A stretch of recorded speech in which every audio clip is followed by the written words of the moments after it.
You go for a walking within your flat, sir, Sivaraman, sir? Yeah, I go to the terrace Oh, terrace. Okay, that's a and good I place. walk about 40 minutes, 4 kilometers I cover.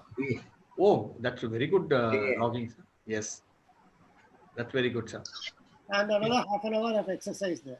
okay, sir. Okay, that's very good, sir. About 1 hour and 10 minutes. I go at 5:15 in the morning. Oh, so nobody will be there that time. Yeah, nobody is there. So other people will come only a little later, I Very suppose. late. They come very late. A few of them come. That's all. Oh, Sir, social media will can on, sir. YouTube already. YouTube. Okay, another 2 minutes I'll start. Okay, Okay. I'm just seeing for a couple of people to yesterday. Then we have got only 16. It could around morning, but anyway, we'll start. In the Sure. morning, More we people. get land breeze. Sorry, sir. In the morning, we get good land breeze. So it is Hmm. cool. And then Quite you cool, can because it's going to be tough. No, if it's going to continue for some time, I don't know what will be the. yeah, you can see the sun rising. It is always very beautiful to see the Hmm. clouds. It is coming out in orange color. Yes. And because we are very close to the sea, about a kilometer and a half. So Hmm. it's very nice. Very, very, very, very important, sir. Because your topic today is going to be interesting because everybody talking about what's happening present. Nobody, anticipating. What is going to be the future. Actually, we're all really keen to hear you on Yeah, that. we'll discuss it today. I think Yes, all of us really will going to have be interesting. different views on it. Yes. Another 2 minutes will go, sir. We are already on air. By and large, many of the recommendations which I made, rather other people must have also been thinking on the same lines. They have Yes. all been implemented, I see. Yes. Yes. Yes.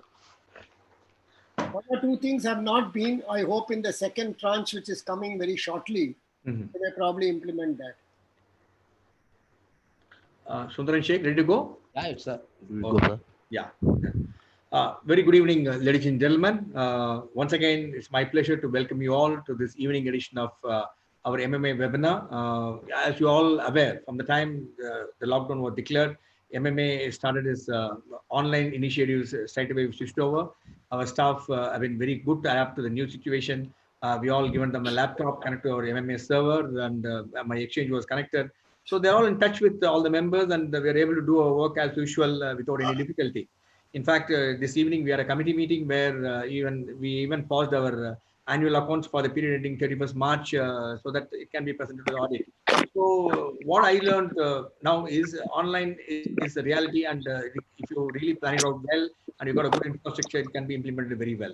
Uh, we also our endeavor is to keep you engaged from morning till evening so that you are all the time don't think about COVID and related issues, and sometimes this is a time you have to learn. So this is a time you can reflect, introspective yourself and see some of the hobbies what you have, some of the pleasures what you would like to, which you have never done. So you can clean up so many issues which you have never done it before. And this is a time where you can really learn something skills which will stand you good as soon as we are ready to go to the work, ready to be on the job. So we are keeping you engaged with number of activities, and we have been sending you a lot of mails because since a lot of mails are coming in, some of you might have missed it in inbox. Some of the important lectures which we have been bringing it to you. Let me briefly tell you what's happening besides today, because we are organized number of lectures what you have planned.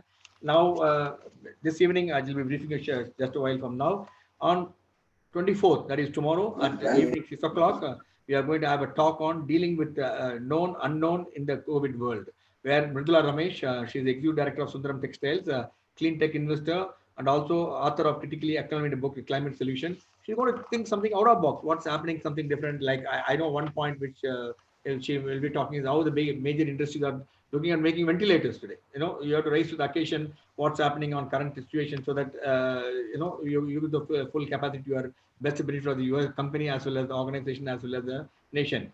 Then on 25th, 26th of 25th of April, we have a talk in the evening. We have a lot of morning program. I'm not telling you. I'm only talking to you about live events.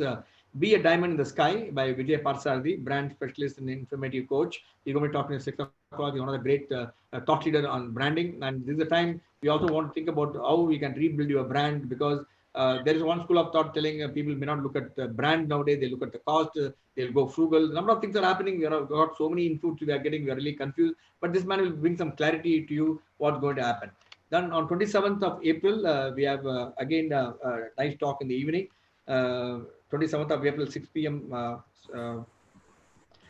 what we are also worried about is the cybersecurity issues. Now, we have a very good panel discussion on 27th morning at 11 o'clock is data on the move, cybersecurity issues and challenges. We got two outstanding leaders in the field of cybersecurity, Vijay Shankar Nagaraj Rao is a cyber law, techno-legal information specialist, and also have Ritesh Bhatia, cyber crime investigator, cybersecurity consultant going to be talking to us. This I'm quite sure will be, you should be proactive to take what preventive steps you can do, because cybersecurity, I know it causes the recovery cost much more expensive than the actual loss caused by cybersecurity breaches. So it's better to understand. I urge upon all of you to please do watch this gentleman what they are going to share with you. Better to be proactive and understand it will stand you good your organization, because it is a reality that we are going to be online.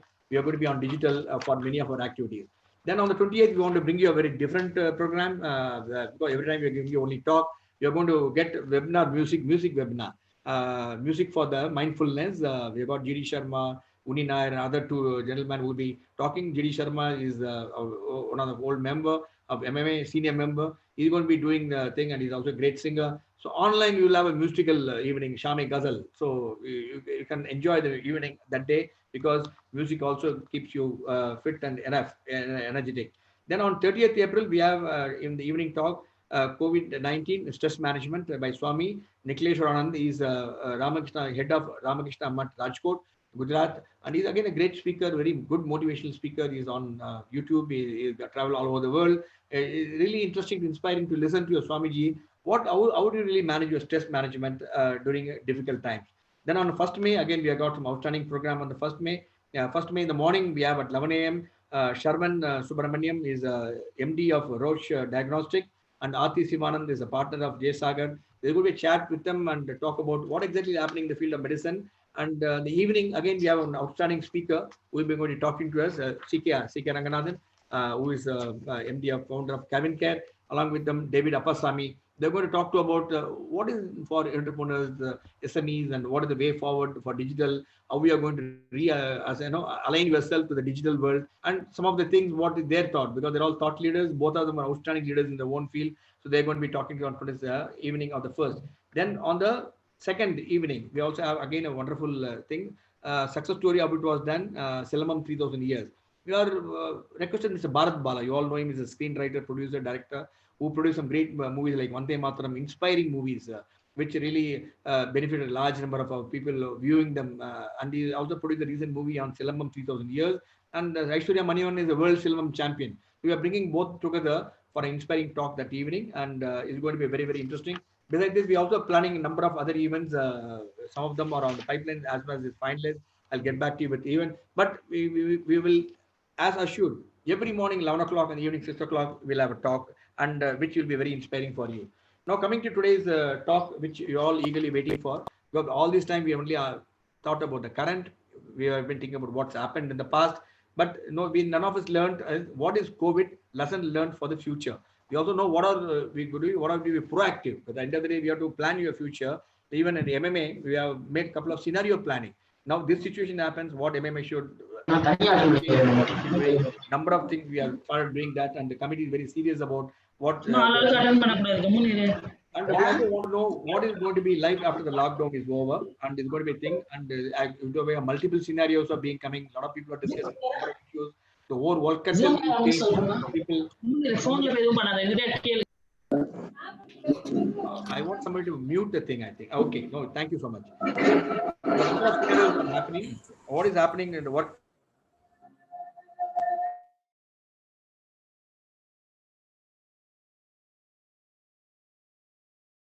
will become order of the day, digital become thing, and a lot of training activities will happen only online. Most of the thing will be thing. The business opportunity will be different. The direct foreign investment will be totally different, and the countries are start looking inward. And big countries, because of the trade war, smaller countries may get really impacted. How do you manage your financial management, GST issues, tax collections? Today, the announcement has come by central government. They've freezed the DNS allowance, which they announced for all the central government staff. Now, what is the defense budget expenditure? And the number of issues are going to be there. Then another important aspect is central state relationship. What is the role of central state? Because all these scenarios, only one person who is highly qualified to speak is none other than Mr. Sivaraman. Let me have the privilege of welcoming warmly Mr. Sivaraman, who will kindly agree to speak to us on this important theme, is COVID lessons learned for the future.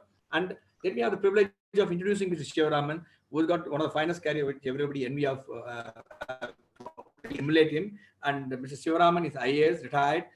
He was a former union secretary and has done his master's in economics from University of Madras. And he's after IAS clearance, he was assigned to MP cadre. And since 1962, he was working in Madhya Pradesh, worked in various departments in Madhya Pradesh and also on deputation to central government.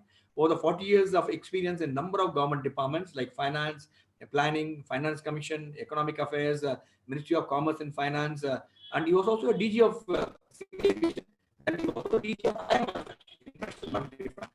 He was the Experts Advisory Council of UN Security Council, and he's got such a varied exposure. It will give him a clear thinking thought process what's happening today, and it'll be really great to hear from him. And he's a regular speaker on various forums, international thing. He's a thought leader, thinker, and it'll be we are all privileged today and blessed to hear him what is going to happen, because we're all thinking very welcome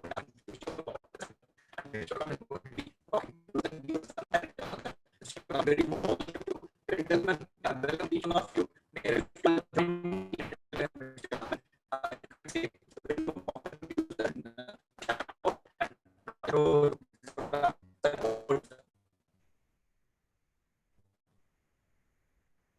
Can I start? Yes, please, sir. Yeah. Go ahead, sir. Good evening to everybody.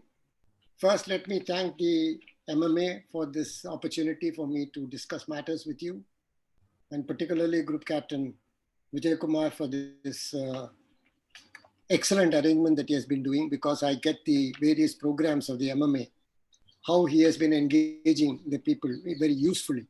Particularly these are very hard times when people find it very difficult to stay at home doing nothing. Now, I want to divide my presentation into 4 portions, or rather, I would look at the subject in 4 dimensions. One is the political dimension, another is the social dimension, third is the medical and health dimension, and fourth is the economic dimension. As far as the political dimension is concerned, I think the world is entering into a new world order. Hitherto, government was anathema to the private sector. Right from the beginning of history, from the time of Plato up to John Rawls, the very recent political philosopher whom the world has respected, and to Amartya Kumar Sen, everyone thought that the government's role should be limited. Here I want to give you a quotation which most of you would not have seen, excepting for the last portion. This appeared in a US magazine, Democratic Review, founded in 1837 by one Mr. John O. Sullivan. In its first issue, it stated, "A strong and active democratic government, in the common sense of the term, is an evil, differing only in degree and mode of operation, and not in nature from a strong despotism.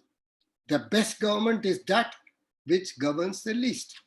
And I think this is what Mr. Modi also said when he came to power for the first time. Little government and more governance. Now, what has happened in the last 20 years? When we look back, the 2008 crisis thrust all the governments into the forefront in fighting the financial crisis. People simply forgot about the role of the private sector. Even in the United Kingdom, which thrived on Thatcherism and which got rid of almost all its public sector enterprises, excepting 2.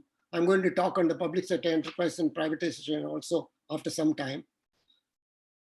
Now, that government also nationalized some banks. That government also spent billions of pounds in rescuing the private sector banks and the entire industry. The United States spent trillions of dollars. So it acquired the General Motors. In fact, it nationalized the General Motors. So for some time, it was the government which was ruling. This happened immediately after the Second World War. When in the United Kingdom, 60% of the industries were under government control. So was it in France. Now, after that, of course, slowly things started changing. Thatcherism brought in privatization. Many governments went into privatization, but still, in my next talk, I will give you what it looks like to the public sector enterprises in different countries of the world. What I want to drive at is that government as an entity has now come in the forefront to fight not only financial crisis, but of course the pandemic. Now, when you look at it today, what is a democratic government today? There is no democracy. Everywhere it is virtual autocracy, and I don't think in the history of the world, at least as far as we can remember, there has been an occasion when the entire citizenry of a country has been locked up in their own houses. Now with the high-rise buildings, people are staying cooped up in flats, maybe in the 50th floor or 100th floor, I don't know where they are staying, and it must be desperate for them to come out. But still, the government has got the authority to ensure that people stay inside and they don't do anything excepting allowing the government to fight the pandemic in their own way. Now, coming to India, when you look at the National Disaster Management Act, Section 621, which gives the powers to the National Disaster Management Authority, it's plenary powers. It doesn't say much. It only says the government can lay down policies. Now, under those directions, the Prime Minister has simply issued the policies, have a lockdown in the country. And on the basis of which the Home Secretary, being the chairman of the National Executive Committee, has issued pages of guidelines to ensure people safely stay within their own houses. So that's a kind of situation we are facing today. So it is not that government governs the least, but that government governs the most. Today, government has entered into the area of private individual management. So what are we going to see in the coming year? In the coming years also, we are going to see that the governments are going to play greater and greater role. It is even now stated that this pandemic will not end now. It may get prolonged. Maybe after some time, a second pandemic may come, the same virus coming back again. What is going to be the nature of interference of the government at that particular point of time? We have all seen today the government by one peremptory order shut down the whole country, shut down the entire operations of the country. And this is the state of affairs in most of the countries of the world. Some started in the beginning, some started late. So what we are going to see in the future, more and more role for the government. So what should the government do? In the kind of circumstances, government should become more transparent. Government should become more accountable. Its officers should become absolutely honest and sincere in their efforts because they wield enormous powers. If you look at the National Disaster Management Act, a district magistrate has got the full powers to shut down his district by declaring an emergency there. So today, the National Disaster Management Act gives enormous powers, and similarly, Public Health Emergency Act in the United States or Public Health Emergency Act in the United Kingdom give enormous powers to the government to shut down the institutions completely. So as I said, government will have to review its own affairs. In future, it is absolutely necessary for every government in the country, which is democratic or autocratic, to review its own way of functioning as to whether it is committing excesses, whether it is doing more than what is necessary. So therefore, its review of institutions will have also to take place, whether new institutions are to come into existence to ensure that there is an orderly shutdown. What has happened? Government shut down everything. Probably continuous process industries did not know what to do. Sugar manufacturing factories, chemical factories, even drug manufacturing institutions, steel plants, how could they shut down in peremptorily? These institutions run their course of production. So what the lesson that is being learned now is the government will have to, in addition to preparing plans for national disaster management, which is probably unique to a place or unique to an incident, and it may cover one state or a few states or one district, whereas a pandemic covers the entire country. So it is absolutely necessary for the government to prepare an action plan, a standard operating procedure when such a pandemic envelops a whole country or a part of a country. Earlier, we have had a plague in Surat, in part of Gujarat, where such an action was taken. But now we see that a pandemic can envelop the whole country and probably instantaneously and spread across the country. Now, what is going to happen again? Now, globalization is being blamed. because people have been moving here and there. They have been restively traveling. Millions of people have been traveling, and every year you see the growth in passenger traffic is in double digit or single digit. In India, as it has been in double digit for several years. Only now it has come down. So globalization itself is going to be looked at from a different angle. The industries are going to break the supply chain. Everyone is going to become more and more self-reliant in regard to certain supplies, particularly in regard to supplies of medical equipment and drugs and pharmaceuticals, which will be essential for saving the lives of citizens of the country. In addition to that, I think the WTO also will have to have a second look at the policies relating to agriculture and food security. India has been arguing vehemently. It has got a concession. And today, that argument of India is now saving us from a food disaster. We have almost between 65 to 70 million tons, enough food grains to satisfy our people for the next 1 year, in the course of which probably more and more food grains will be stocked. So the government will have to look at the food security. Governments all over the world will have to look at their respective food securities, and this kind of freedom which the Western nations were pressing upon the governments like India and other governments which are producing agriculture products and saving them for purpose of meeting any deficiency in the future, it will have to undergo a change. And WTO itself will have to look at its own rules as to allowing countries have a safe reserve of food and food products for purpose of meeting such emergencies. So globalization is not going to be the same as it was before. Now coming to the most employment-oriented industry, which is the tourism sector, which probably employs billions of people around the world. Now that sector has been affected very seriously. Will that sector survive after it is opened up? I doubt very much whether tourism will be the same again as it was before. Earlier on, when I was DGCA, I used to allow charter flights to come into India, particularly into Goa and sometimes into Madhya Pradesh and sometimes into Jaipur and other places. Charter flights carrying groups of tourists, that is 100 tourists coming together in one single plane, coming and going back. Probably tourism industry will have to have a second look at itself as to whether this kind of tourism will probably serve better rather than people coming in planes, because that's not going to happen for next few months. People are going to be scared of traveling in aircraft because they may be afraid somebody may be carrying the virus. Being asymptomatic, he might not have been checked. So that kind of a tourism is not going to take place. So we must promote charter tourism. Earlier on, buses used to come from Europe. They used to travel all the way. So these kinds of tourism can probably be revived once again, because these give opportunities for proper medical checkup. I know only those people to travel who have been cleared from the point of view of health restrictions, which each and every government may have. So in India also, probably this will give an opportunity for every state government to have a second look at the tourist spots to ensure hygiene and cleanliness. Now, as far as India itself is concerned, we have had a very good beginning.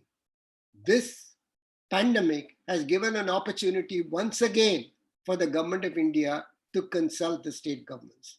Earlier, state governments used to be consulted. I still have 2 volumes of letters written by the Prime Minister of India, Mr. Jawaharlal Nehru, to the Chief Minister on national issues. He used to write a letter every month and ascertain the reviews. This government had not done it, unfortunately, for the last 5-6 years.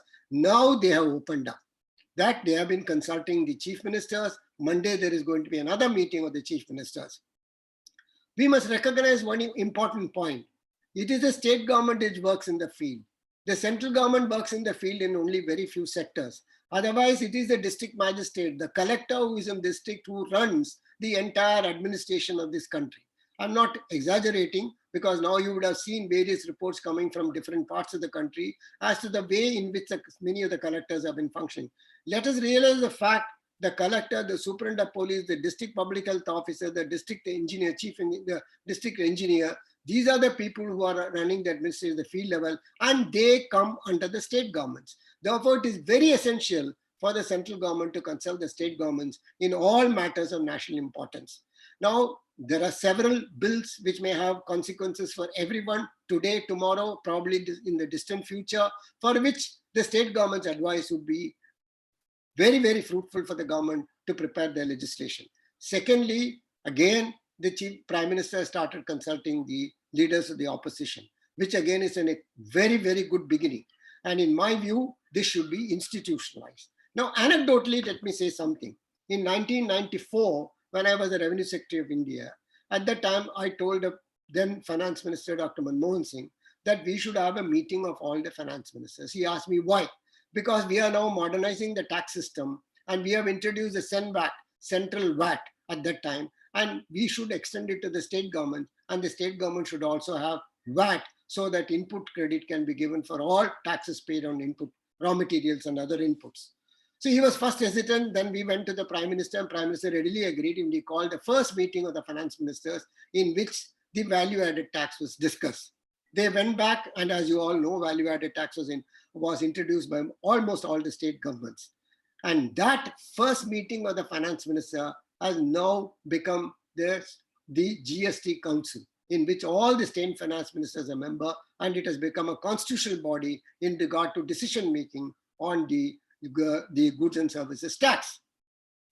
So I will not go to the extent of saying that there should be a constitutional mechanism of chief ministers being consulted on all matters, but it can be institutionalized by the government of India in consultation with the chief minister, that the prime minister and other ministers would also join in for consultation with the chief ministers on important national issues like terrorism, disease control, national education policy, national economic policies, various bills concerning the rights of people, etc. These could be discussed with the chief ministers, and probably there will be better debate in the parliament if the opposition is also consulted, and there won't be a melee in the parliament or the kind of mess we have been seeing for some time.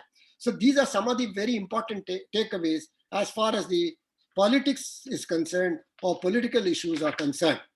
Now coming to the social sector, thanks to the coronavirus, people have learned some discipline as to how to behave in society. We are a very gregarious society. We are not like the society in Sweden, or we are not like the society in Norway or in many other countries. Because for the simple reason, excepting for the war, visiting some of the border areas, and probably sometime bombing in Agra or other places, this country has never seen major conflicts during the period of the 19th century or 20th century internally. There has been no war. Whereas if you look at the Europe, you will see the two world wars have taught them discipline. They have taught them discipline, and that if you don't obey certain laws, you are bound to be killed. So now this is an opportunity for India, that this social distancing, which has been ordered by the government of India to be observed by every individual, has given us a lot of relief from getting infected by the virus. Now, if you look at any airport, you look at any bus stand, you look at any railway station where queues are necessary, the way in which people jostle one another or you're pushed forward, even in the airports, you see, when you're waiting to get your baggage screen, you're pushed forward. There is no need to push. Now, this gives a very important lesson also to the governments. Because why are people pushing in certain places? Because there is no adequate space. So it's necessary for the state governments that in future, if you are going to enforce it as a discipline, if you are going to enforce it by law, this social distancing, which may be necessary to be enforced as a law, that you have to redesign your bus stands, redesign your airports, redesign your railway stations in such a manner that there is enough space for people to stand comfortably in queues, so that there is no affliction which can be passed on by contacting one another. This is a very, very important lesson which you have to learn. And the Prime Minister, with his Swachh Bharat mission, which has almost been a resounding success, has seen that how publicity and pressure can work on the people. And so would I expect that in the coming year or very near future, the government will be able to pass a law in consultation with the state government to have certain social behavior amongst the public. Now, certain state governments or certain municipalities or municipal corporations have passed laws against spitting. The spitting was a common feature in Italy before the Second World War. When Mussolini came, he issued an order, whoever spits in the seat of Rome, he'll be shot. So spitting stopped there. Similar, of course, I have seen spitting taking place in England or in London or in many other Western cities, but that is not a habit. that has not become a habit. So similarly in India, this is an opportunity for the governments to enact new laws whereby people can be compelled to have certain behavior which is good for their personal well-being and which is also good for the civil well-being of the society as a whole. People have learned this lesson now. Hopefully, in the future, people will continue to have it as a habit.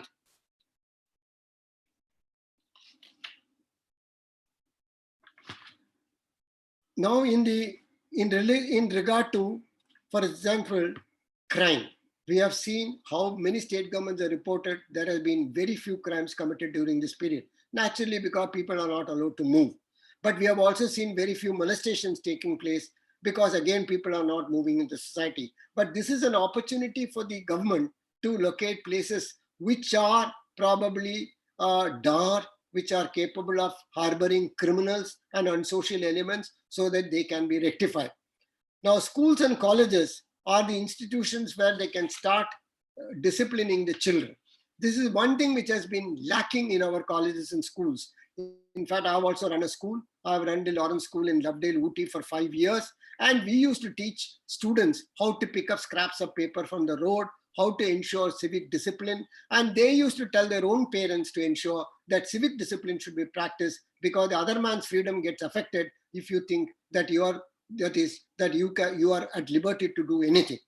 So you will see that liberty will assume a newer meaning.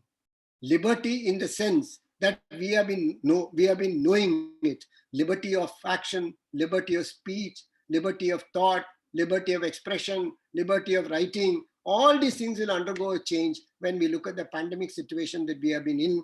Probably the liberty of speech, freedom, etc. will continue to be there, but we will know how to regulate ourselves in order to not to hurt somebody else or not to hurt some other person in the society.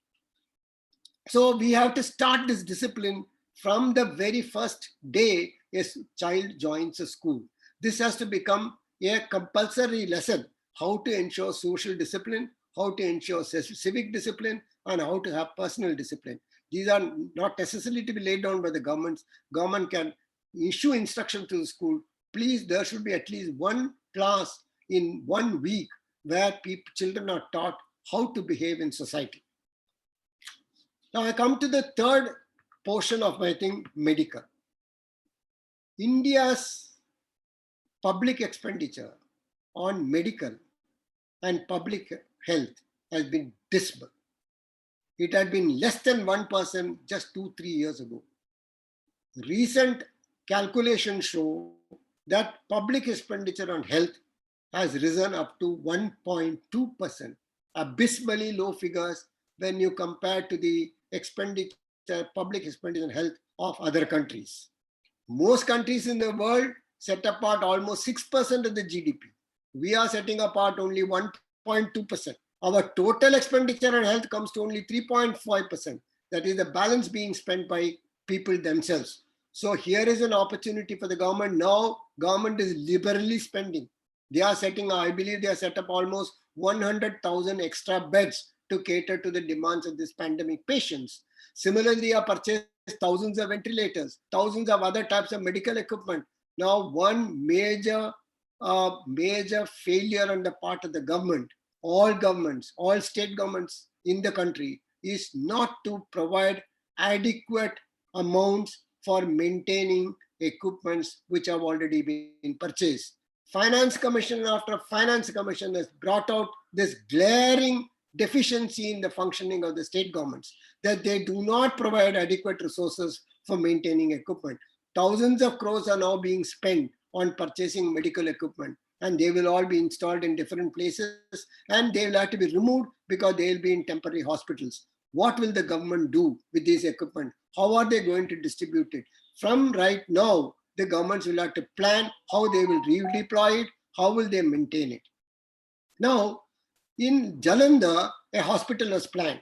I'm no hospital planner, I'm no urban planning designer or anything. So some of those people, some other contacted me. So I mentioned to them that you must construct your hospital in a modular way. That is to say that one wing of the hospital or one separate building of the hospital should be able to be converted into an infectious diseases hospital whenever an occasion arises. So this is what they did. Some of the hospitals I've seen in Bhopal, the Mahatma Gandhi Memorial Hospital, which is the largest hospital in the city and which probably catered to the demands of the Bhopal gas tragedy at that time, had an infectious diseases ward which was most neglected. Now we have seen the importance of having an infectious disease ward. Therefore, it is important for every state government now to plan a separate wing of every government hospital to have an infectious disease ward. They may not be used for infectious diseases throughout the year, but in the interim period, whenever an emergency arises, they can immediately shift to converting them into infectious diseases ward. So that is very important. These are certain planning exercises which the government will have to undertake right from now.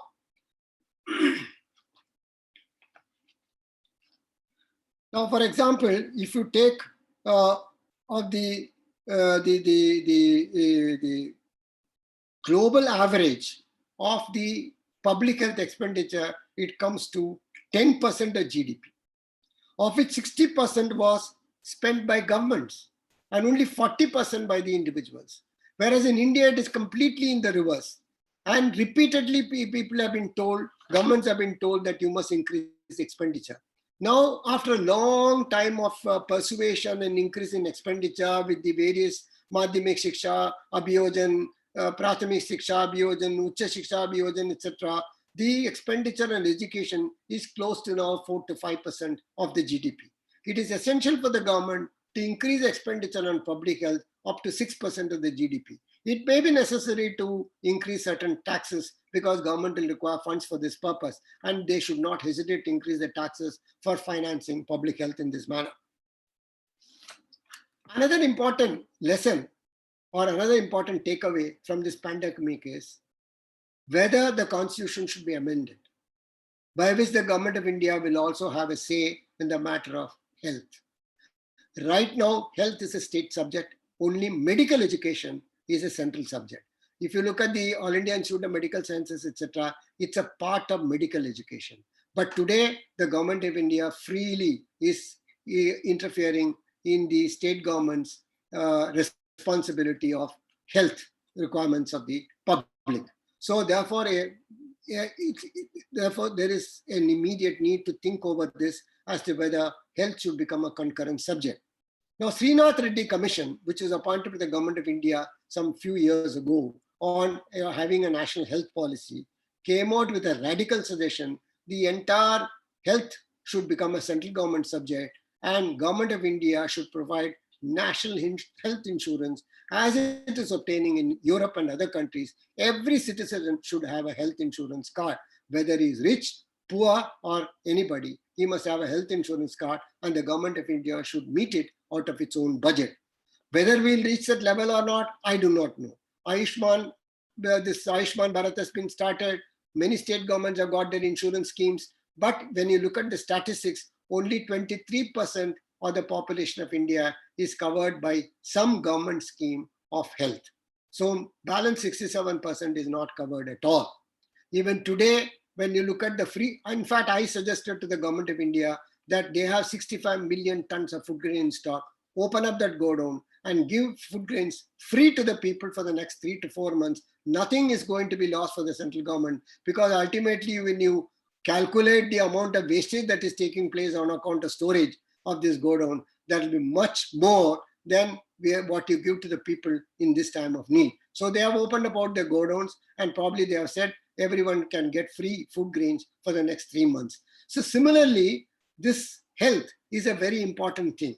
And if you have a healthy citizenry, you have a healthy country, and you will have population growth also completely checked if you have a very healthy country. So I would strongly urge the government of India to have a national health policy in consultation with the state governments. So this is an important takeaway for state governments as well as the central government. State governments are depending upon the central government for financial aid, for guidance as to how to meet this pandemic. Central government is dependent upon the state government to control the pandemic at the field level, at the individual level. Therefore, both are acting in concert. Nobody can act individually and independently. State governments will have to cooperate with the central government. Central government also will have to listen to the state governments and ensure that the pandemic is handled properly. So far, we have seen that the state governments have been moving in concert with the state government, with the central government in maintaining the discipline, etc. However, there are a lot of complaints about non-availability of testing kits, non-availability of ventilators, etc. It's going to take some time to settle down. By the time we hopefully the coronavirus curve will also get flattened. But this is a very big lesson. We cannot forget this lesson. What happens in our country is, in our country, I have been in administration for a long number of years. I've been a collector for a long number of years. The district administration in this country rises up to any kind of challenge.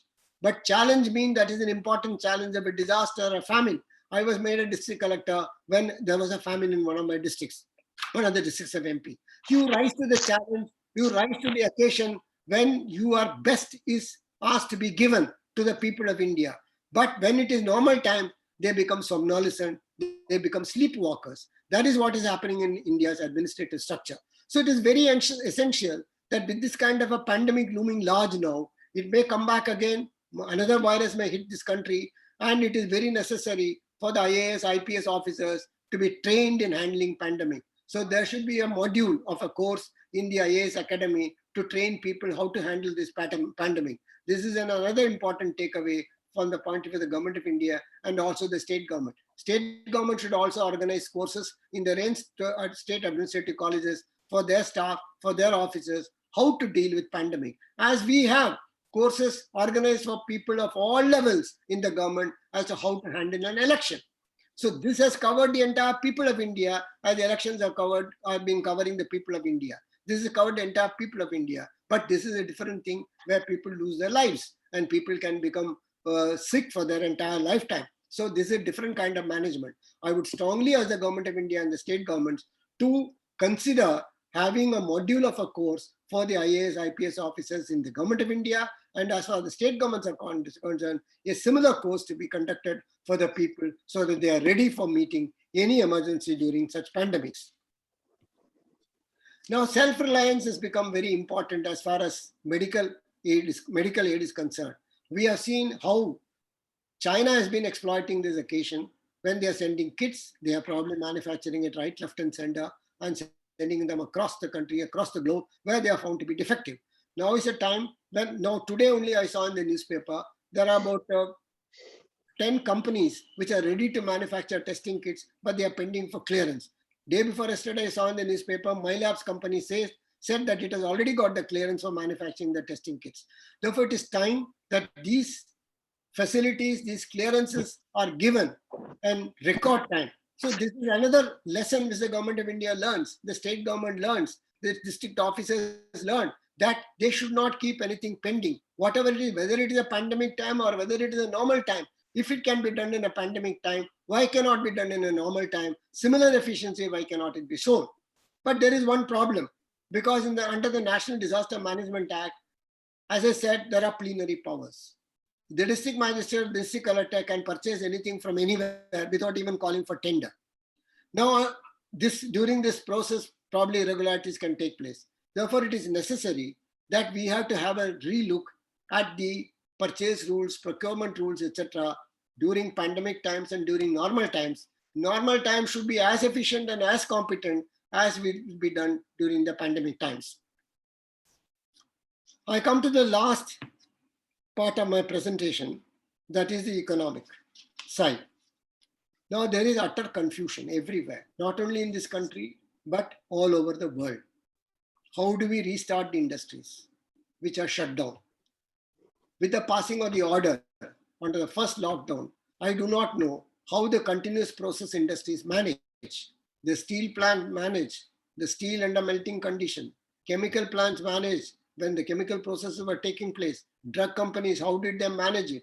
Now, there is no standard operating procedure for this kind of a situation. It is necessary, Government of India, the industry, CIA in particular, and also the other chambers of commerce should sit down and work out a standard operating procedure if any such incident were to come and visit our country in the future. Now, as far as, for example, when I was DGCA, I used to prepare airport manual, standard operating procedure for the airport. in times of an emergency. If there is a power failure, what will happen? If there's an attack on the airport, what should happen? If there is a complete water failure or other failures, how should we manage it? So every airport today probably has got a manual where there are standard operating procedures laid down. Similarly, here we must also have standard operating procedure for meeting pandemic situation. The National Disaster Plan, Management Plan, or the District Disaster Management Plan would have never thought about a pandemic.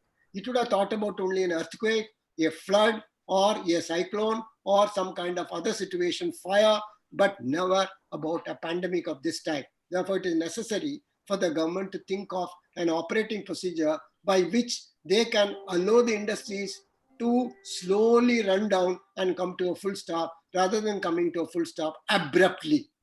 Now, while opening up the industries also, so many suggestions have been given. Yesterday, I think one of the Onco said that he has got several containers of his machinery and equipment, probably scooters, waiting for exports. Now they are all waiting there because no ships are available. If ships are even available from here, if you send it to the port to the customer country, whether it will be received there and how will be there to distribute it. Here is where the WTO comes into the picture. World Trade Organization will come into the picture. Now they have seen what happens in the case of a pandemic. Now, if some other pandemic comes in the future, how can this be managed and regulated in a manner by which countries do not lose outrightly and heavy costs are being incurred? Now, it is said that India's economy, probably we do not know how much it will shrink in the first quarter of this year. We do not know how world economies are shrinking. Already it has been stated the US economy has shrunk by 6% in the first quarter. The Chinese economy has shrunk so far by 8%. Now, the organization which has served, that is the International Monetary Fund, where I used to participate in all the board meetings, I find something very funny. In the latest report that the World Economic Outlook report is they have published, it says that Indian economy will grow at 1.2% during the current financial year. And the Chinese economy will grow at 1.9%. Somehow that I feel Geeta Gopinath has got some liking for the Chinese.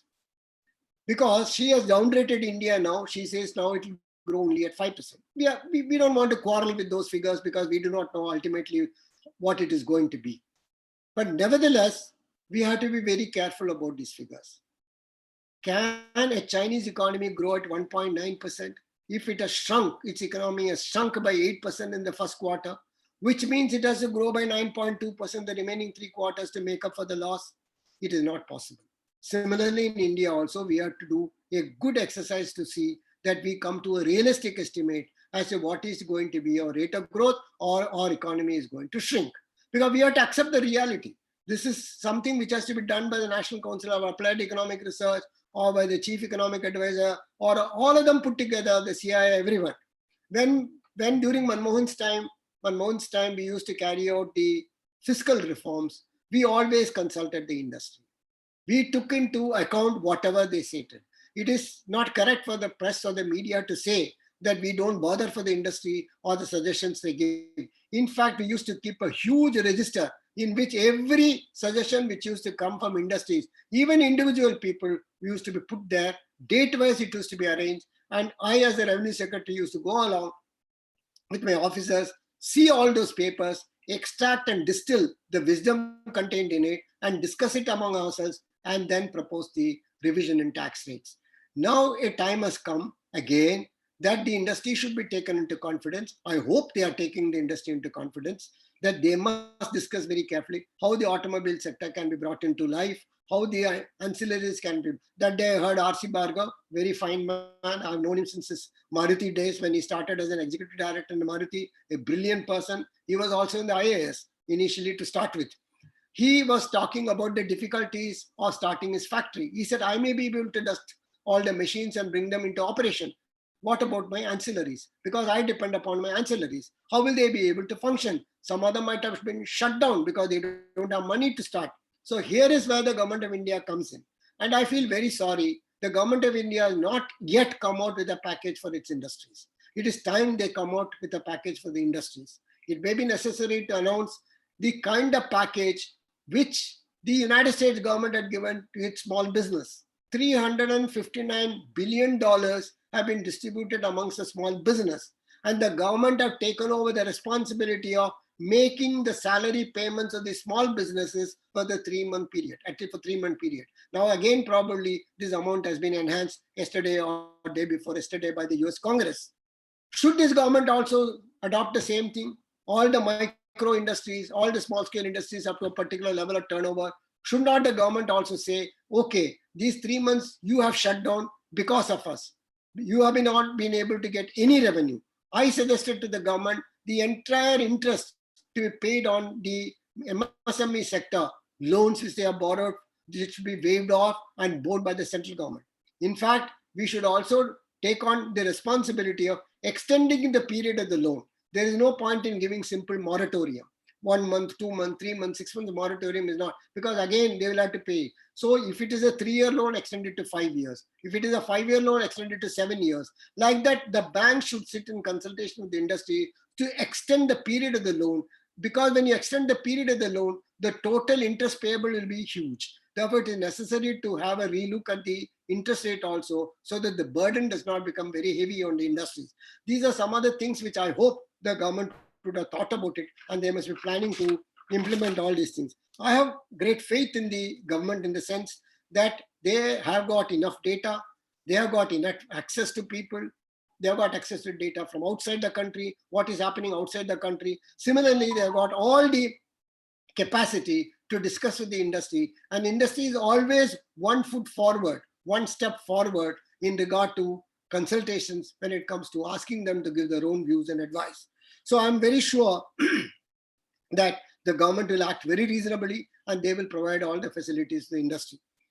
Now, this again, as I said, they must have some kind of standard operating procedure. When such a thing were to visit us again, what should be done at that particular point of time? How do you regulate the functioning of the industry? How do you make them come to a full stop? And is it at all necessary for all the industries to come to a full stop during this period?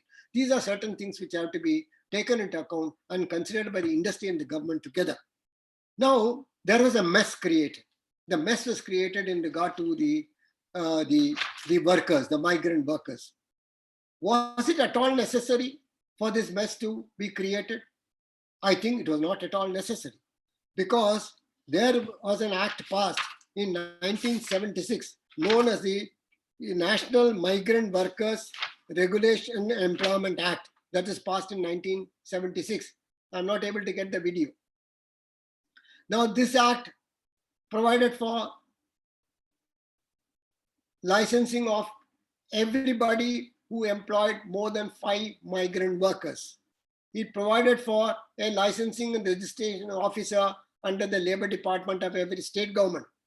And if you go into the site, you will find that everything has been provided for the migrant worker. Medical facilities, even transport facilities to go back to their houses if they are willing, if they want to give up their employment and go back. They have to be given sufficient amount to go back. They have been, the employer has to provide for medical facilities. Employer has to ensure that they get proper food. He has to ensure that they have got proper residential facilities. All these are contained in the act, and the state governments are supposed to implement the act. They are supposed to register and license the people who are employing people in their own factories or construction site. In fact, construction site has got a separate law by itself, where construction workers' welfare and responsibility is taken into account. In regard to construction workers, of course, there is a fund also, welfare fund, out of which now the government of India said you can spend the money on them. When so much of information is available, or should have been available, at the Chief Labour Commissioner's office in Government of India, that they would have had, with the digital technology available to them, with the amount of storing space they have got, storage space they have got, cloud storage, etc., they would have had at their fingertips, hopefully, in my opinion, that the data pertaining to migrant labor in every state. I know in the case of Kerala, there is a separate office, and Kerala has also passed a separate law, I think, along in the lines of the Central Government Act to look after the migrant workers.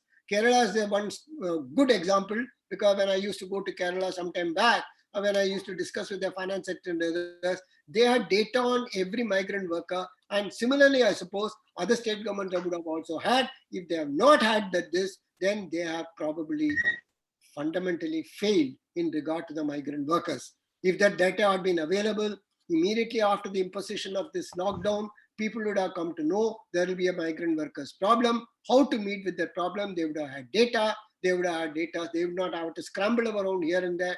Tamil Nadu, how many people have come from? I have seen migrant workers from Arunachal Pradesh working in Ooty.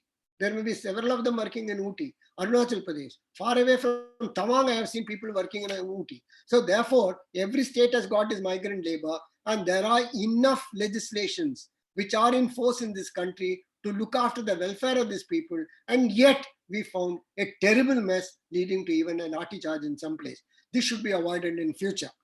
Now, another major suggestion, major takeaway from this is, there is an unemployment insurance scheme available for workers who are registered under the ESI. And that is known as a Rajiv Gandhi Kaushik Kalyan Yojana or something like that, where the government of India takes the tab for 1 month, 1 year of unemployment insurance, provided the person has registered with the employment insurance, ESI, for at least 3 years. Now, here is a lesson to be learned. Now, in the case of migrant workers, in the case of all other workers, Government of India should now have an unemployment insurance scheme. So under the law itself, under the various laws which are in force in regard to migrant workers, they can ensure that an unemployment insurance scheme is also put in.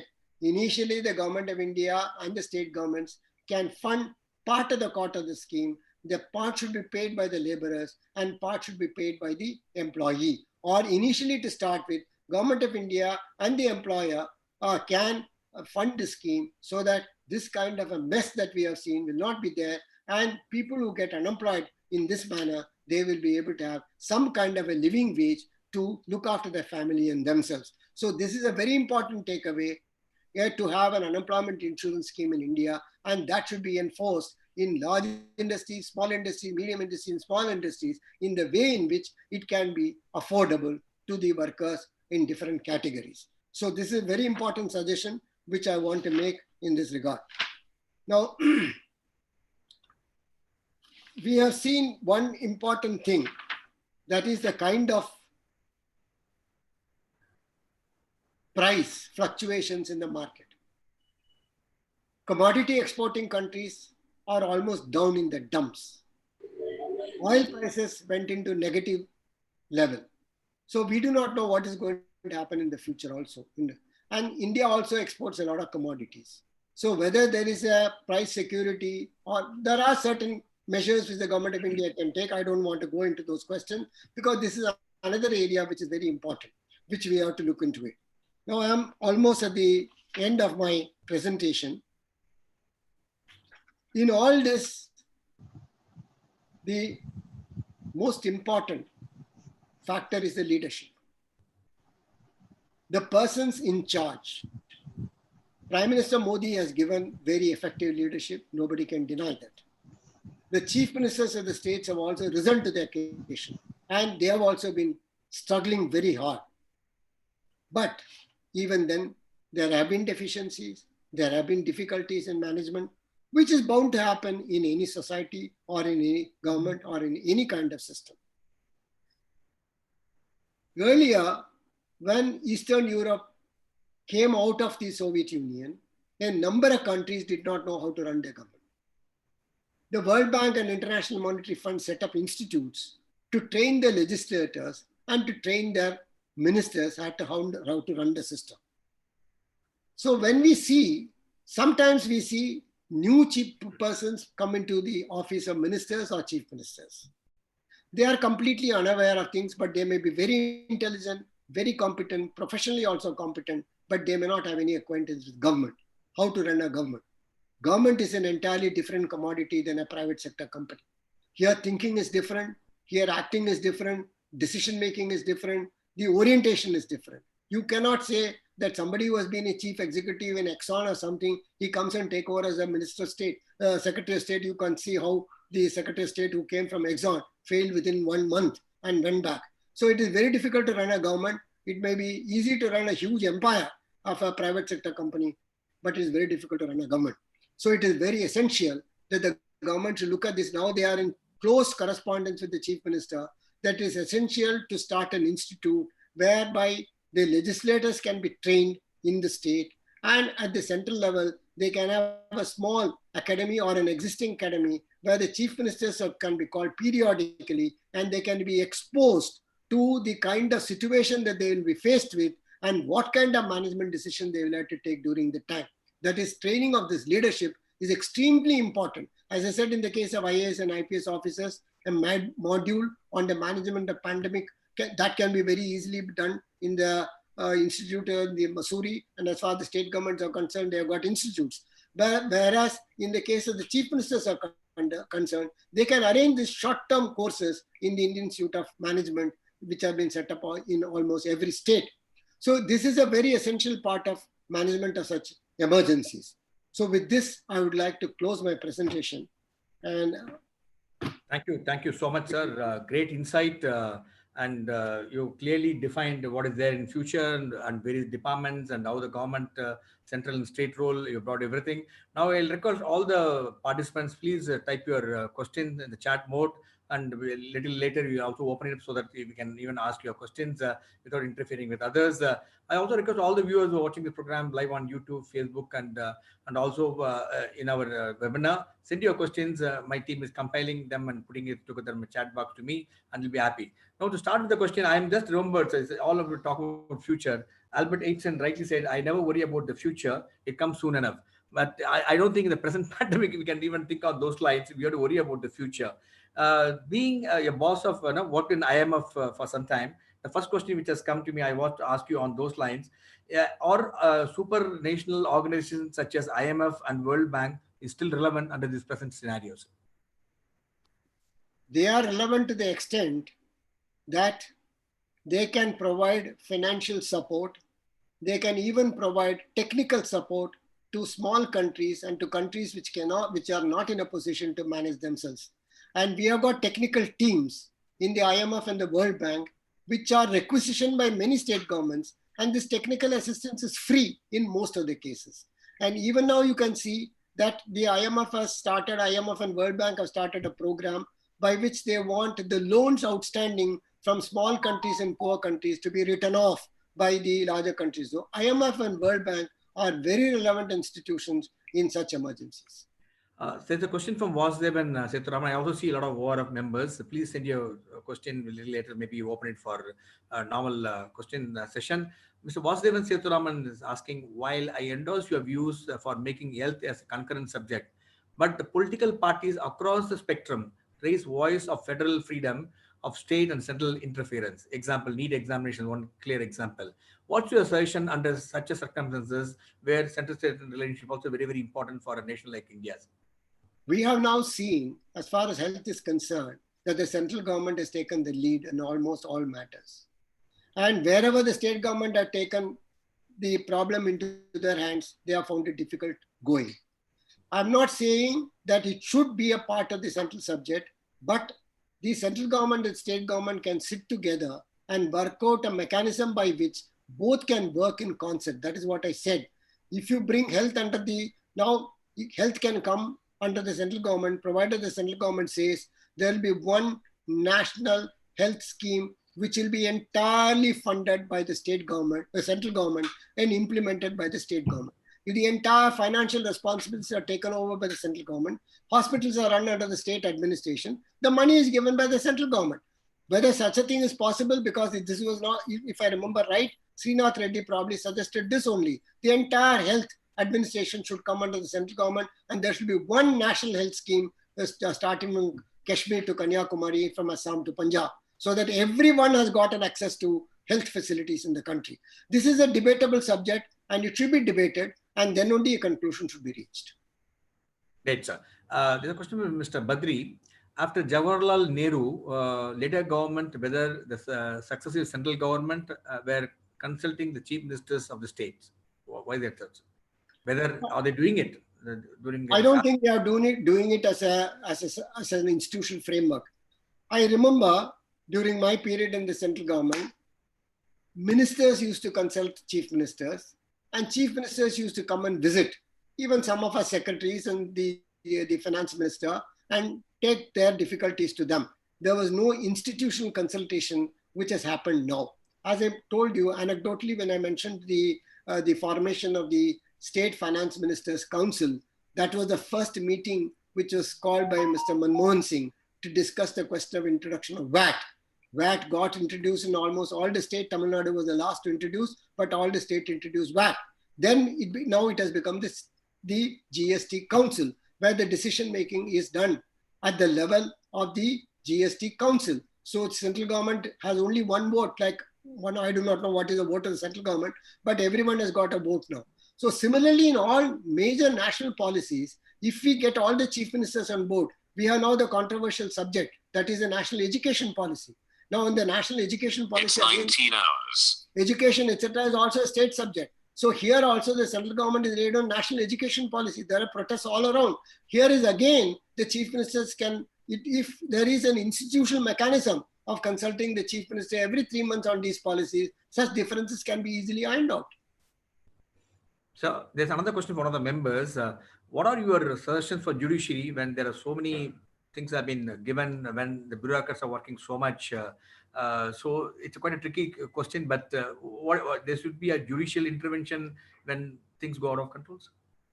No, judiciary, actually I think many lawyers have pleaded before the judiciary, please do not interfere in this matter. Keep away from this matter, allow the officers to function. Now here, trust becomes very important. I know if there is no trust between the subordinate and the superior officer, the organization just cannot function. You have to trust. So there has to be a trust that people will do their jobs.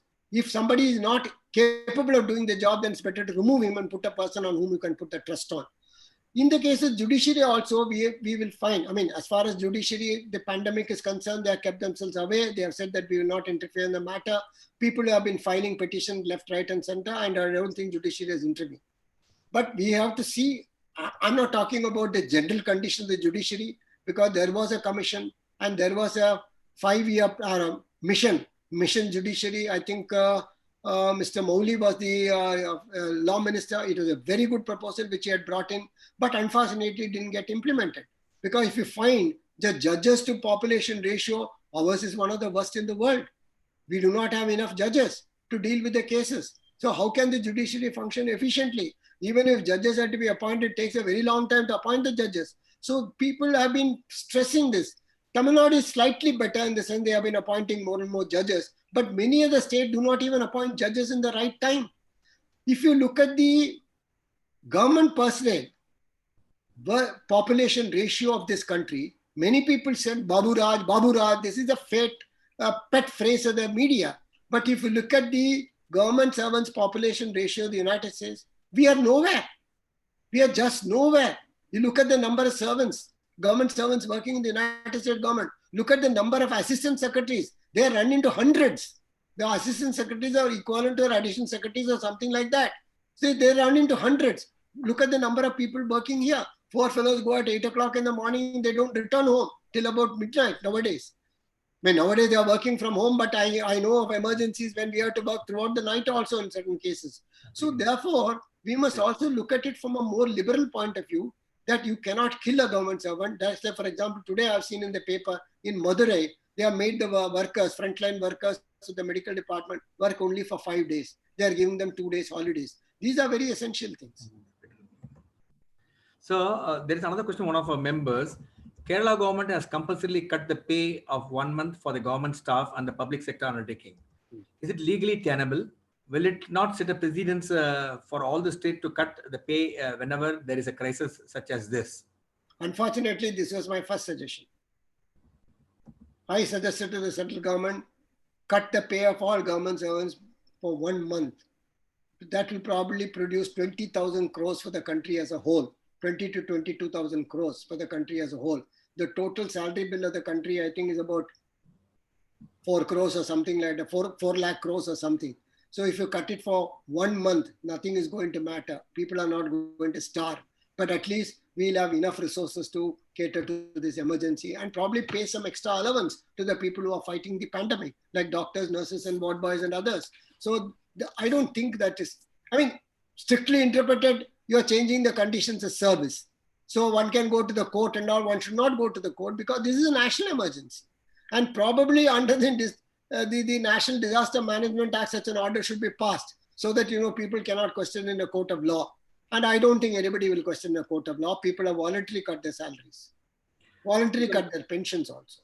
Welcome, Mr. Peter Emily. He is a resident representative of India. He is joined us. If there are any question, observation, most welcome, Mr. Peter Emily. We'll come back to you soon. A question from Mr. Somi Azari. As oil prices are all-time low, can we not take advantage of the situation or create a cess out of the increase, not only by raising the prices of the fuel now, as done by Assam and other states? No, right now, I think the price of fuel is very much higher than what is necessary. So actually, Government of India is expecting to collect a large amount, because now, of course, nothing will be available because nobody is running his car and nobody is running a bus or anything. So it's foolish to think of that. Right now, if you increase the fuel price, you are not going to get anything. And when the fuel prices increase after the economy opens up, that should not become an additional burden on the people. When the fuel prices are so low, we should not cast another burden. If I were the Revenue Secretary, I would strongly advise the government against it by increasing the fuel prices at the time. There are many other ways by which resources can be found for the government to meet these emergencies. There's a question from Mr. J. How to handle the failures of the state government which does not implement the Central Act and regulations? What legal course or enforceability is available in spite of the National Disaster Act have been put in place? There is right now nothing. I don't think the Government of India can file a case against the state government in the Supreme Court. No, it is not possible. It is only by persuasion you can ask the state government to function. Government of India cannot at this time, when there is pandemic everywhere, people are suffering. They cannot put a screws on the state government that I will withhold your grant, I will withhold your assistance, I will not give you your tax money which is due to you, I will delay this, I will delay that. No, they certainly cannot do it. Even with an intransigent chief minister, Government of India cannot withhold these things, which will definitely ultimately affect the public at large. Right now, there is no course open to the central government in a court of law or anything. Only persuasion and good sensibilities on the part of the chief minister will work. As you rightly mentioned earlier, this is a requirement test of leadership. So we need some outstanding leaders to come and prove the worth to take the India to the next level. There's also another question from Mr. Vasudevan Sivaraman. Would you like to recommend a pandemic redressal fund through CHESS, which can take care of both healthcare issues as well as the economic fallout or debt it can create across cross-section of the society? No, as far as in fact, I forgot to mention that. As regards the pandemic fund, I suggested the formation of a fund for at the level of the United Nations, where you can have a $50 billion fund for purposes of helping poor countries who cannot afford to do universal testing of their people, or afford to give them injections, or afford to give them the drugs. Now here, I had also made a suggestion, I forgot to mention that the certain like-minded leaders, the G20 or G7, or even a larger group can assemble together by video conference. If any country makes a breakthrough in regard to the discovery of a drug for coronavirus, then that drug should be purchased at an international level by the country concerned where the discovery is made, and make available to other countries at a lower cost. Because the company which produces the drug would certainly like to make money. Now, you cannot compel that company to sell it at a particular price, although you can license the drug under the compulsory licensing formula, but you cannot force the company, because then you're curbing research, you're curbing motivation, you're curbing incentives. That is why I said the formation of fund, a $50 billion fund at the level of the United Nations, whereby countries can say, all right, if this X country, where this Y company has made a research, it has made a breakthrough, and that is going to help in the curbing of this virus or in finding a cure for these people, then the government of that fund, that authority should have a power to take away that intellectual property right, make it available to the companies around the world which can produce that medicine, and make it available at a very reasonable cost. But that company which made the research and found the drug should not also be penalized. That should be given adequate compensation. This is one thing which can be ensured. Now, as far as the Corona Fund is concerned, unfortunately, I made the suggestion to the Prime Minister's office, and the Corona Fund was started at the central government level. It went into some kind of controversy. It will not be audited, this, that, etc. And that fund had been started. In fact, I made the first contribution also to that fund. So what I'm trying to say is, creating this kind of a fund for purpose of meeting the health requirements of the country is meaningless. Health requirement of the country must be met with from the budget. And the budget has to show a continuous increase in expenditure. And there should be a national health plan. There should be, right now, for example, if you look at the structure of health facilities in the country, some of your members may know or may not know, we are starting at the level of sub-health center. In some places, the sub-health center has been wound up by some certain governments. I have myself seen some of the sub-health centers have been wound up because adequate money has not been given to make this center run. Above the sub-health center, you got the primary health center. A primary health center was set up at the block level. Block level means at the tehsil level, or sometimes 2 primary health centers were there. Then above the primary health center, you have the regional health center. Then above the regional health center, you got the district general hospital. So you have got a structure, well laid out structure. Then you have got Anganwadi workers. Then you have got the health workers. All these people are there. The country has got a beautiful administrative structure. All that is required to provide enough funds, enough money to see that these are functional. So when you look at the budget, I have looked at the budget of state government for several years. I prepared 14 budget for the government of Madhya Pradesh. So you can reorder the entire thing in a manner which may not be politically palatable. Some people, some countries, some state governments will say, I want to spend this thing free. Now, if you give that thing free, then you will not have enough money to look after the hospital functioning of the hospital well. So these are, choices. So you have to prioritize the choice, particularly when you are faced with such a situation. Now it is time for the country to set apart a lot of resources for this purpose. For example, for instance, we had a road cess fund. Now, when I was Revenue Secretary, suddenly I found this file, this road cess fund of 1 rupee a litre, which was imposed by a unanimous resolution of the Parliament, was lying unused. I still remember, I went to the Finance Minister with this file. This was several years old, the file. I went to him and said, look at this file. We are collecting this money. It is gathering amounts every year in the public account. Public account means it is coming to general use of the government. One day the Parliament is going to ask you, why have you not used this money for constructing the roads? I said, you will be charge sheeted by the Parliament for contempt of Parliament. And we are all collaborating in this thing. Then when Mr. Vajpayee came, that file was opened up. Now you have the quadrilateral triangle. No, that kind of a fund was set up for purpose of road work. Whether that kind of fund is necessary for purpose of this hospital, I'm not sure, because the budget itself can provide adequately for meeting the requirements of public health. Great anecdote, sir. You have been a DG of the Director General of Civil Aviation. You are also in the Aviation Ministry. Now, the aviation industry is in deep trouble because what is the sort of stimulus you expect the government to provide them? Because their expectations are very high, and maintaining the aircraft on ground is as expensive as they are flying actually. What's your view on what stimulus you think the government should extend to the aviation industry? Aviation fuel should be brought under the GST. First thing to be done. The rate of tax will go down. That itself will give a very big relief. Second relief that will be given is by way of parking charges and navigation charges, which the airports are charging. Some of them are private airports, some of them are government airports. So therefore, something can be worked out in collaboration with the private airport. The National Aviation Authority can sit down with the private airports and work out some reduction in charges, navigation charges and parking charges. And if the fuel costs also come down, the aviation sector will be able to pick up.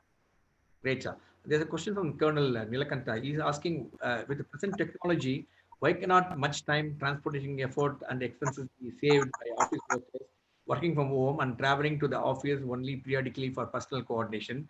This would constitute an immense national saving, especially in fuel. So I think from our side, this has already been done from the industry. Many people will start working from home. The way the work thing, the office space, fancy office and all go off. Nobody's going to invest big money on the offices. So this is going to come. But anyway, sir, I'll ask Mr. Sivaraman for his opinion on the working from home as suggested by Colonel Nilakanta. Yeah, working from home is going to be the norm. In future, as far as high-tech industry is concerned, most of the thing is going to be done from home. They are not going to have any more fancy buildings because this will affect the construction sector. Things will stabilize. I mean, they will work out themselves. As far as the government is concerned, we cannot bring, because government is not become paperless. One of the virtues of the governmental system is to have a paper trail of everything. Paper trail, at least, for instance, you can keep it on electronically. Also, you can keep all these records. But in many cases, you require physical records also in government. Secondly, government functions by meetings. As you would have experienced yourself, you go to the central government and look for an office, they said, where is he? He's in a meeting. Where is he? He's in a meeting. 24 hours they are in meeting, some meeting or the other, which is of course avoidable.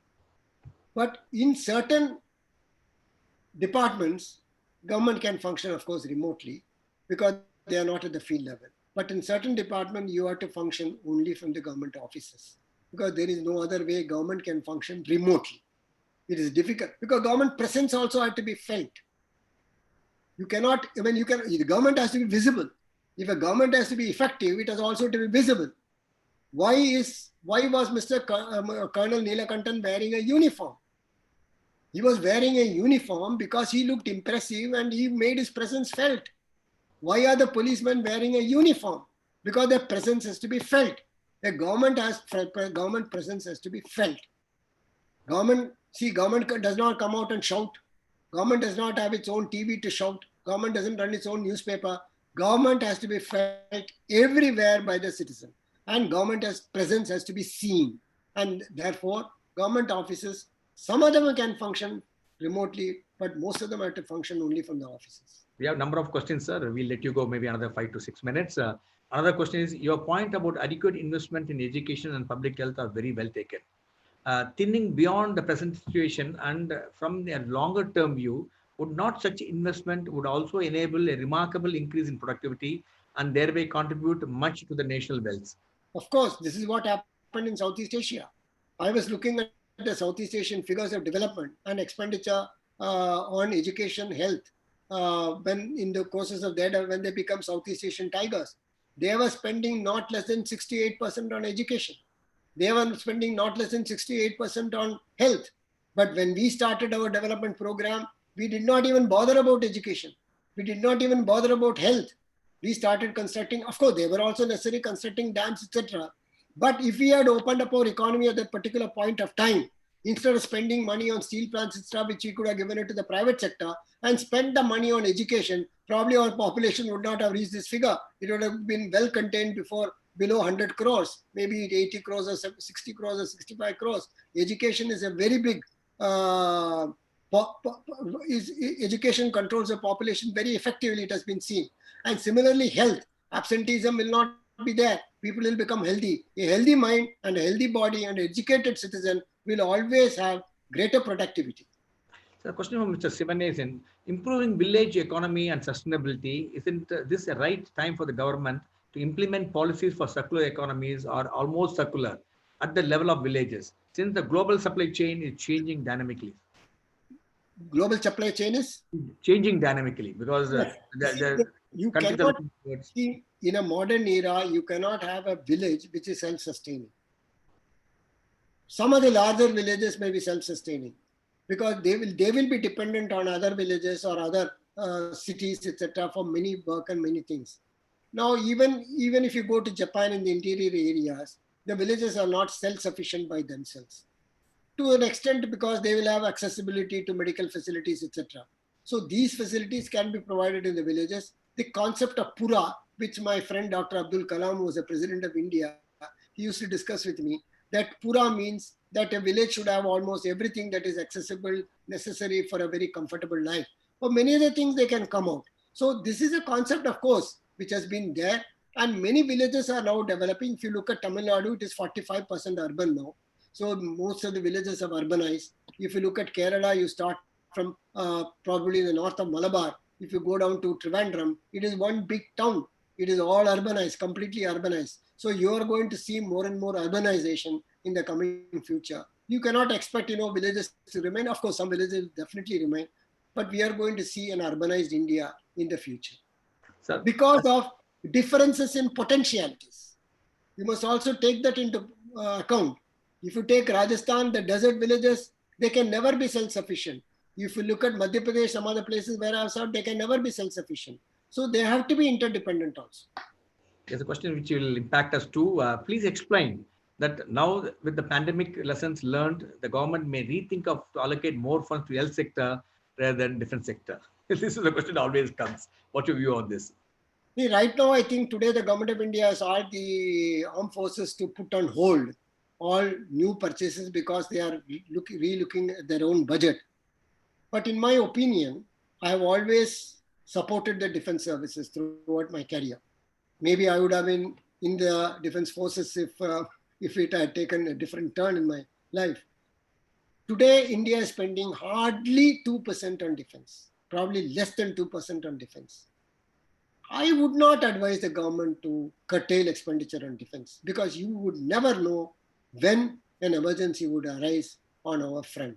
So I don't think I would approve of the government of India asking the defense forces to curtail their expenditure. Certainly, I would not advise that. This was not a correct move by the government of India. So there's a question from Sunil Ralan. I think it's a good answer because defense is a very, very important element. Sunil Ralan, many processes have been made online, but except for filing, most of the process, including approval, is offline. Reams of papers are filled, and how will it work when the social distancing is the new normals? I think everything will go online, even the government thing, I suppose. Yes, for example, as I mentioned to you, the last week's Economic Times said within 24 hours permission was given for manufacture. So there is no reason why it can't be done. Recently, Mr. Ralan also had certain suggestions in regard to clearances from the government of India. I have sent that through somebody to the finance minister. These are things which should happen, which must happen, because now during an emergency, if things can happen, why can't it happen during normal times? I strongly support Mr. Ralan on this point. We got another 2-3 minutes. Mr. Peter, do you have any question to ask or comment? Mr. Peter Rimmel is in resident representative of India, Contractor Stuffing. We are partners for the last more than 30 years. Peter, warm welcome. Please go ahead. Yes, thank you. Let me pick up on a comment somebody raised before by saying governments, be it a dictatorship or be it a democracy, always would have to question after some time if they're on the right track. And that is the same for private companies. Of course, after some time, you have to do, it's limited to 2 questions. Are we doing the right thing? And are we doing it the right way? Private companies are more forced to it due to their financial situations. Government are more relaxed on that. And they only do it when it's really necessary. So let's see the Corona crisis as one of those events where the government could ask those questions. Are we doing the right thing and are we doing it in the right way? To learn, as you have titled it, the lessons out of the Corona crisis, what we could improve. For example, are all those compliance regulations really still necessary in a more digital world? Red tape is still quite a bit there. Is it done just to keep the administration busy or does it have a specific purpose? Could be questioned. I'm not taking a specific thing. What I would like to comment is also what I have seen in this crisis, the drama that has hit especially so many poor workers because of 80–90% of the Indian labor force being in the informal sector. That would be something to rethink, to formalize the labor force much more. It's always planned, but the steps are slow than it has been done. If I compare to my own country, Germany, there is no informal sector. And now, of course, companies have to stop. They don't fire their staff. They put them on a specific thing, less hours, and the government is compensating for not completely, but for some of it. That's a specific scheme what has been developed over the years, but you can do that only in the formalized sector. So for me, that would be one of the lessons learned, how hard this sector in India has been hit. To do something in the future of avoid in another crisis, whatever this large consequences what we have. I would end with that. You made very, very valid points. If you had listened to me carefully, I mentioned there are enough laws had been made to take care of these informal sector workers. But the point is, I haven't seen a single state government talking about how they enforce those laws. There are laws for migrant workers. I said every migrant worker would have been registered with the state government. They would have known from where he came, what his address was, what is his age, what is his sex, everything they would have had if they had implemented it properly. You rightly pointed out that this is a time for us to look inwards and see where the government has failed. Why the government should have certain red tape mechanism for certain clearances. Why can't they give more powers to people and trust them? And if they are not doing their responsibility, they can easily be sacked. Now government have got enough measures to sack people also. Although sacking a person in this country is very difficult, unlike in the United States, they can sack a person. Here we can't sack a person so easily, but so they can have a relook at the laws. Now, as far as formalizing the informal sector is concerned, that is why I mentioned we should start taking measures to have unemployment insurance for them. They already have health insurance, and now thousands of people are joining the health insurance scheme of the Employee State Insurance Corporation. And about these clearances and red tape which are required, they should be done away with. And I know very well, having done a lot of fiscal reforms in this country for 4 years, sitting at the Government of India level, I found many of them were worthless, all those rules, etc. We got rid of most of them, 90% of them we got rid of. Similarly, you will find 90% of the rules are redundant. Now I'll go back to one important point which I want to make before you close. 1855 was a year when the third bubonic plague started. People would have not known about it. I did some research and looked into it. There were two other bubonic plagues. Then in second bubonic plague, I think wiped out 1/3 of the European population. And this third bubonic plague started, unfortunately, in China in 1855, one of the northern provinces. And it came to India, Southeast Asia, etc. More than 1 million people died. Probably several millions died. India also lost a huge number of people. Why I'm making this point is, this plague, which started in 1855, was declared closed as a pandemic only in 1960 by the World Health Organization. We were all probably completely ignorant of the fact people were dying of plague in different parts of the world, although some of our countries did not have plague at all. Even now they say annually there are 200 deaths on account of plague. Even in the United States and some other desert areas, people get plague. So this pandemic, which we are seeing, which is in a very virulent form and which has affected so many millions now, billions, what kind of shape it is going to take, how long it is going to last, we do not know. So this is the right time for Government of India to think in terms of removing most of the red tape, putting trust on people, taking immediately action against people who betray the trust reposed in them. But this requires leadership, as I said. Politicians should have trust in their civil servants. Civil servants should also have trust in the politicians that they will lead properly and they will take care of them. So I entirely agree with him. Formalizing of the sector is very essential in India. And that is what people are now attempting. Today we saw how the retail shops will be formalized through the joint agreement between Facebook and Reliance Jio, whatever it is. Some kind of formalization will take place in regard to the retail sector. Thank you, Mr. Raman. Great insight for the last thing. I think we totally run out of time. There are so many people who still want to ask questions, but our target time was 1:20. We already overshot by about 5 minutes.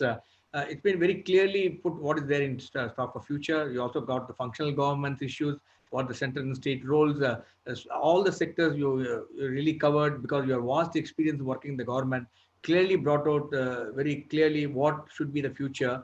And it really kindled the thought process of many. I hope the people serving the government watch this and take it forward.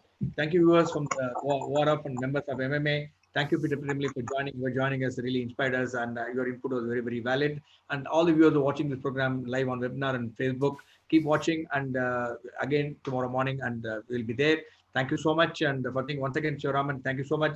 All the gentlemen who are watching this on program on Zoom, please type on the chat mode as conveying our appreciation to Mr. Sivaraman. Awesome lecture.